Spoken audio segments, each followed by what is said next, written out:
Keith Kelly, Director of Athletics Communication, here alongside head men's basketball coach Thad McCracken for the second week in a row. Coach, I don't want to try to jinx you, but you are undefeated since you just, decided to make your inaugural appearance on our coaches show here. Knock on wood.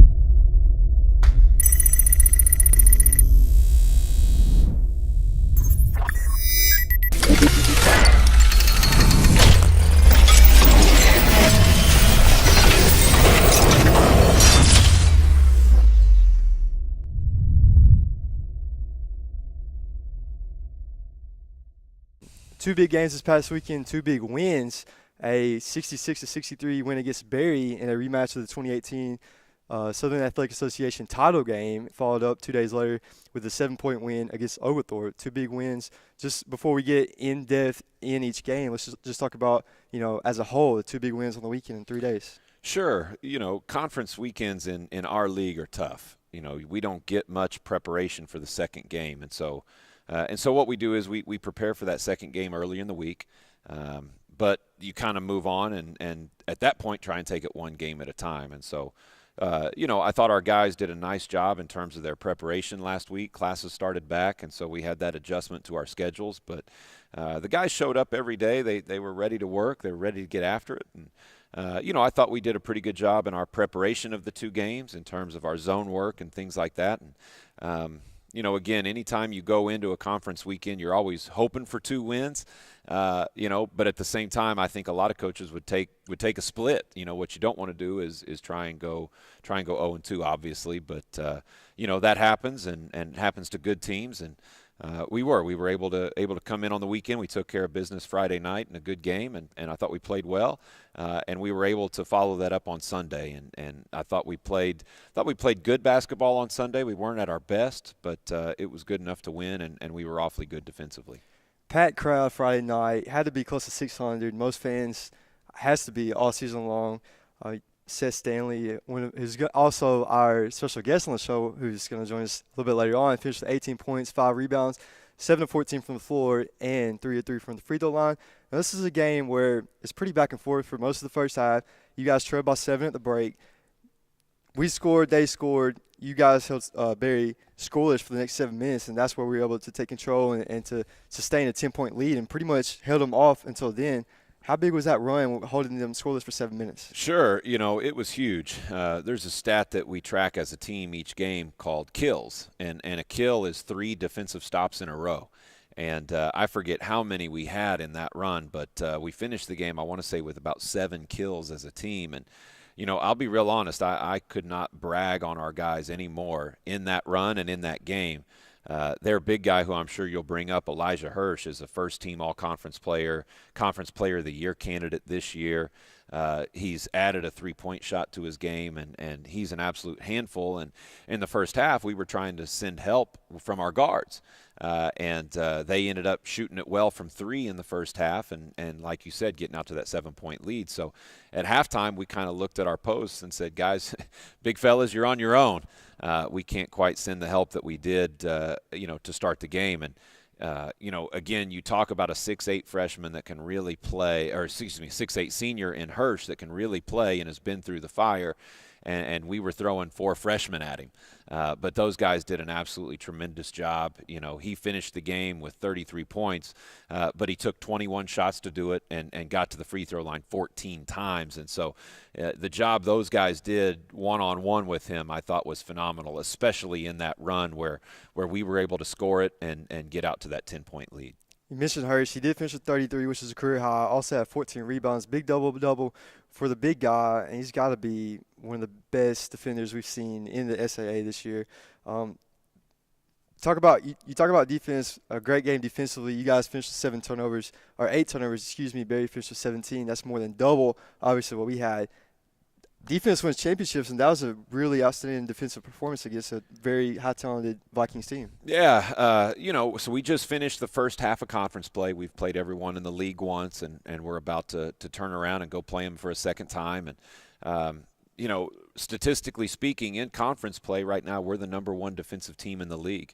We're holding teams to about 40% from the field and low 30s from 3, and we are turning people over at a pretty high rate. And people that haven't seen us play would assume that, based on the turnover rate that we're pressing and trapping and things like that. But we're playing good, sound, fundamental half-court defense, and our guys are doing a good job of sticking around in driving lanes and causing turnovers when teams get too aggressive. And so, again, just really proud of how the guys have bought into that defensive mindset. And, here lately we haven't been our best offensively, but we've been able to win games because of our defense. And as you said, defense wins championships. It does. Teams that can score the ball, that also win championships.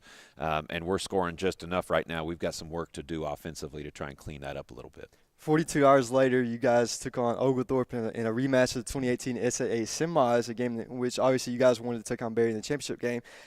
Great win. That was a game that pretty much you guys sustained a lead in more than not, majority of the game. Stanley, again, finished with a team high 13 points, 4 rebounds on 5 of 13 shooting and 2 of 3 from the free throw line.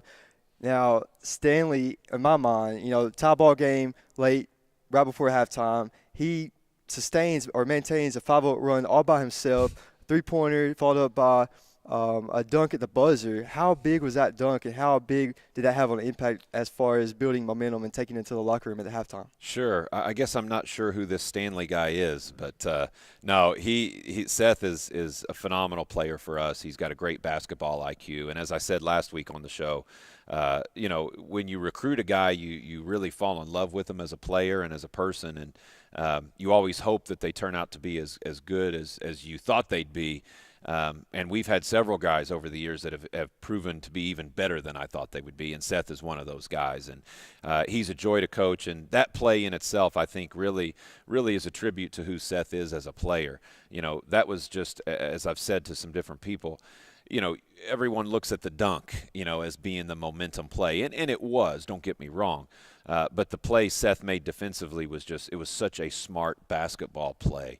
He was matched up on a non-3-point shooter, and they had that guy out on the perimeter at the wing, and they took a shooter and ball screen and popped him, and the guy came free.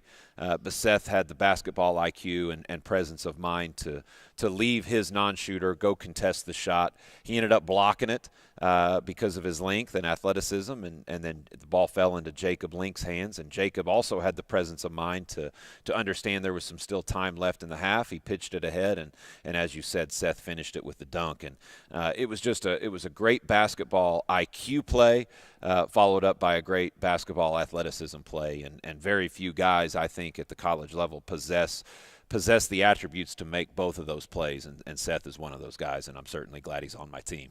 You guys led by 12 midway through the second half. Oglethorpe decided to make a run towards the end of the regulation. We were up by 3 with 22 seconds to go. Sophomore guard Cam Brasfield stepped up and made 2 big free throws, and then Smith had a turnover, got fouled, made another free throw to build a 5-point lead with just a few seconds to go. They missed a 3. We were able to get a rebound and get fouled and make some more free throws to seal that win. So, big win. And for the second game in a row, this is a game where you only made 5 3-point baskets. It was a big congratulations to you on trying to win a game in other aspects. Not able to make 3-point shots, able to defend, able to get assists like baskets at the rim, good shots down low. How did that feel, knowing that you couldn't find your 3-point shots, but you're able to find other aspects to pull out victories? Sure, and it's not a credit to me; it's a credit to our guys. Again, I'm so proud of how they've bought into this defensive mindset that we've played with here lately, and again, there are going to be nights where you don't shoot it well, especially on the road. But your defense can keep you in the game, and you hope that you make enough plays late. And that's exactly what we did. Really, what we did Friday and Sunday, and we thought going into the year that 3-point shooting would be our strength, and I think it has been in stretches. We've just got to get back to kind of finding our rhythm. Both teams this past weekend, and we play the same teams this weekend, so I would assume they'll play the same way. But they mix it up, a good bit man, a good bit zone, and the goal in that is to try and keep the offense off rhythm. And it worked for a little bit in both games, but we found our rhythm and made some shots when we needed to. And hopefully, as I said, we can continue to buy into this defensive mindset, but as we go, get a little bit better offensively as well. And hopefully as we do that, shots will start falling at a higher rate, and maybe we won't have to sweat it out down the stretch as much. But again, just it's a credit to our guys and their mindset and the way that they've bought into everything, and I couldn't be prouder of them.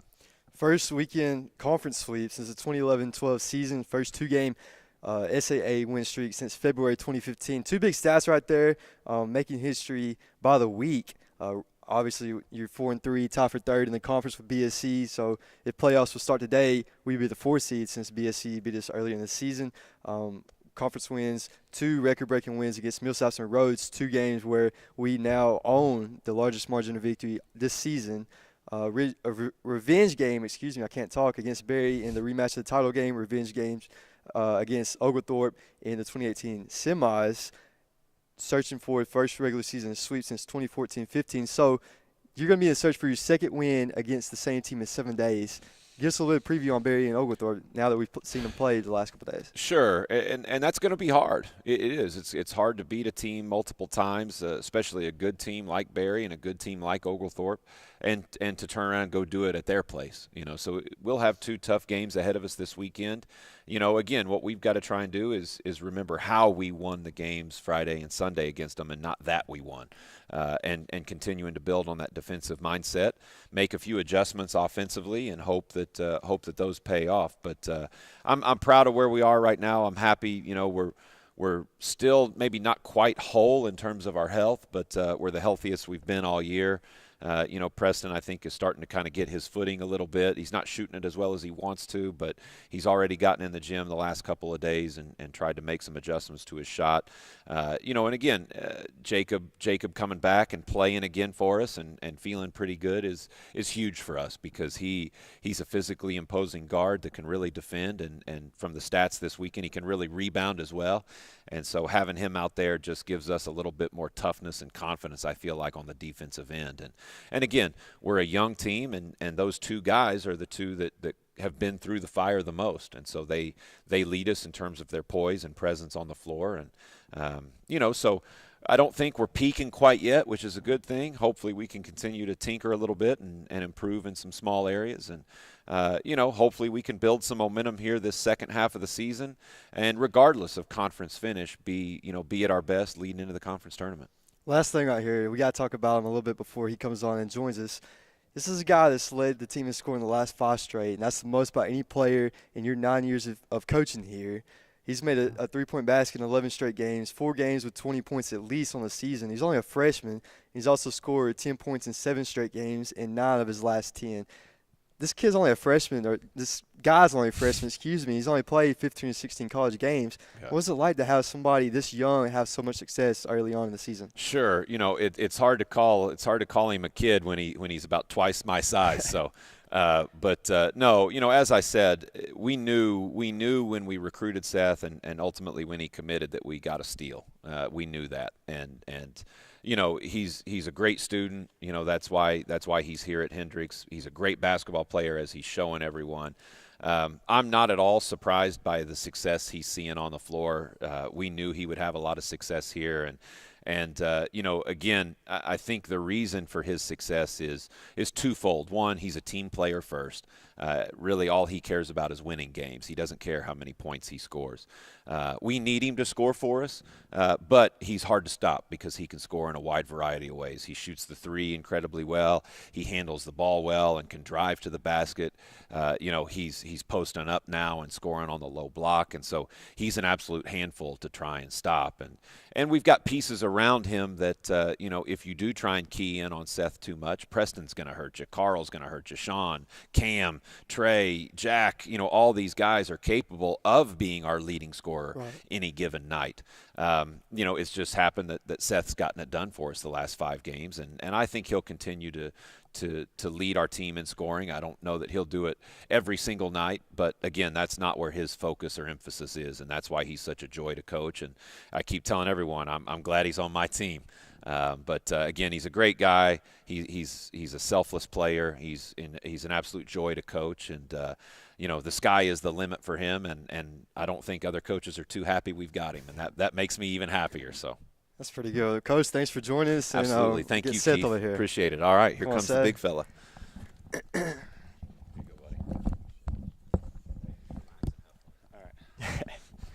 6'7" forward freshman out of Rogers, Arkansas, Rogers Heritage. You make me feel small over here. You're one of 5 freshmen that's averaging at least 13 minutes a game, 13 out of 40. What's the atmosphere like in the locker room to have guys a little bit older than you, but necessarily you guys, making the show work and you guys having success on the court? Mm-hmm. Well, really, it's been the leadership of the upperclassmen that has really helped me and the rest of the freshmen on our team really perform well at a high level. They've been through the fire, as Coach said, and we need to recognize that and look up to them. And they're super encouraging to me in the locker room. They don't care if I'm scoring more than them or if they score more than me. They just want to win also. And so that's big for me, seeing the older guys really being encouraging to me. Now, I mentioned some of your shooting statistics earlier. Are you a Golden State Warriors fan, a fan of the other Warriors in the NBA? I mean, you're shooting, Steph Curry, Draymond Green, Kevin Durant. They might need another splash brother. You got, a couple more years of college eligibility left. I am a big Warriors fan. You are? Okay. I mean, that could be a new shooting. Like I said, 11 straight games with at least a three-point basket, shooting 34.8% on the season beyond the arc, good enough for 22nd in the conference, averaging 15.4 points per game, leading the team in that, third in the conference. What's it like being the go-to guy that's just not leading our team, but also the entire conference, just being a freshman? Well, I think that's the percentage is a testament to my teammates. They get me the ball whenever I'm open.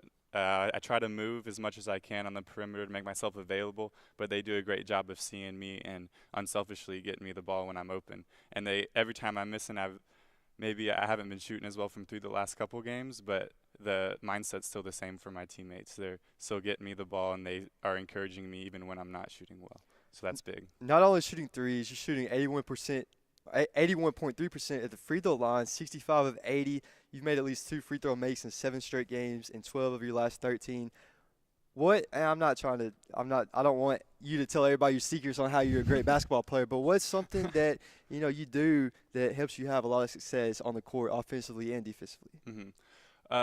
Something I try to think about is I do my practice early. So I put my hours in the gym and I do my work early. I focus mentally on my routines and all that kind of stuff. And so when I take it to the game, I try not to think about all that kind of stuff. I've done my work early. I trained my motor skills and all that kind of thing. And so don't think about it in the game, just play during the game. That's what I try to do. That's a good mindset to have. And I talked about this stat a little bit with Coach McCracken over here. You have now led Hendrix in scoring in 5 straight games. And he's coached, a lot of great basketball players in 9 years here. But for you to have that streak, and I couldn't find a guy to have that streak more than 3, and you already got 5, and it's, a current streak. You got a chance to build upon that this weekend. But what is it like for you to hold a streak that's, you've already surpassed prestigious guys that have played under Coach McCracken the last years? What does that feel like to you? I mean, I guess it feels good. I wasn't really aware there was a streak, Okay. but I guess moving forward, I'm trying not to think about the streak and think about the games individually. But it feels good to, have some recognition for the work that I put in, and it is just a testament to the team and how we play together. Last thing right here, and I asked Coach McCracken this a week ago, was one thing that people who's watching do not know about you that you want them to know? I would say my training method. I train a lot every day, and I train using this maybe unorthodox method, people might say. It's called the Ido Portal method. Okay. And so it originated in Israel by this guy named Ido Portal, and it's a general movement practice, and it's like attacking lots of different specialties and categories of like strength, coordination, mobility, flexibility, and many more, all at one time. And so that's what I've been using to prepare myself for games and things like that. I've had a couple of special requests ask you to demonstrate this live on our show. So if you don't mind, could you show our audience this? Okay, so I've been practicing handstand for a while during doing this method. So he's asked me to try. Okay. I'll see if I can get it in this first try.